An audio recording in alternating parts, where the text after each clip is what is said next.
Alors que les négociations sur l'Ukraine entrent ce lundi dans une semaine cruciale selon Washington, le Kremlin a déclaré que la reconnaissance de l'annexion russe des régions ukrainiennes était un prérequis à toute négociation. La reconnaissance internationale de l'appartenance de la Crimée, de Sébastopol, de la République populaire de Donetsk, de la République populaire de Louhansk, de la République de Kherson et de celle de Zaporijjia à la Russie est impérative.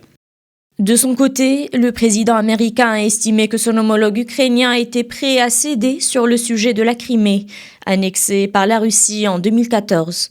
Même si Kiev s'est jusqu'ici exclu l'idée d'abandonner la péninsule et à faire des concessions territoriales, Washington continue à avancer cette possibilité comme prémisse à un plan de paix avec Moscou, largement défavorable à Kiev.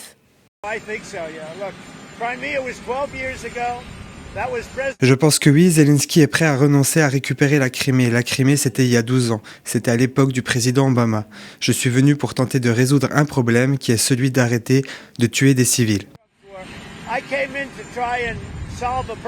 Donald Trump a toutefois exprimé des doutes ces derniers jours sur la volonté du chef de l'État russe Vladimir Poutine de mettre un terme au combat. Pour sa part, le secrétaire d'État américain Marco Rubio se veut optimiste et estime que des progrès dans le plan de paix pourraient être accomplis dans les prochains jours.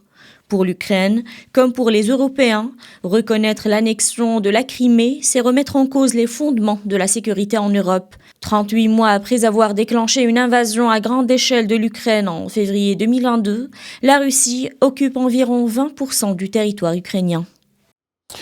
L'actualité nous conduit également au Canada, qui vote aujourd'hui pour élire le Premier ministre chargé de faire face à une crise sans précédent et de négocier avec Donald Trump, dont la guerre commerciale et les menaces d'annexion ont bouleversé le pays.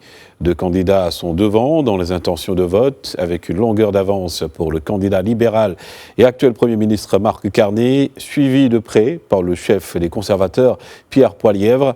Sur près de 29 millions d'électeurs, plus de 7 d'entre eux ont déjà fait leur choix par anticipation. Les résultats devraient être connus quelques heures après la clôture du scrutin, mardi à 19h.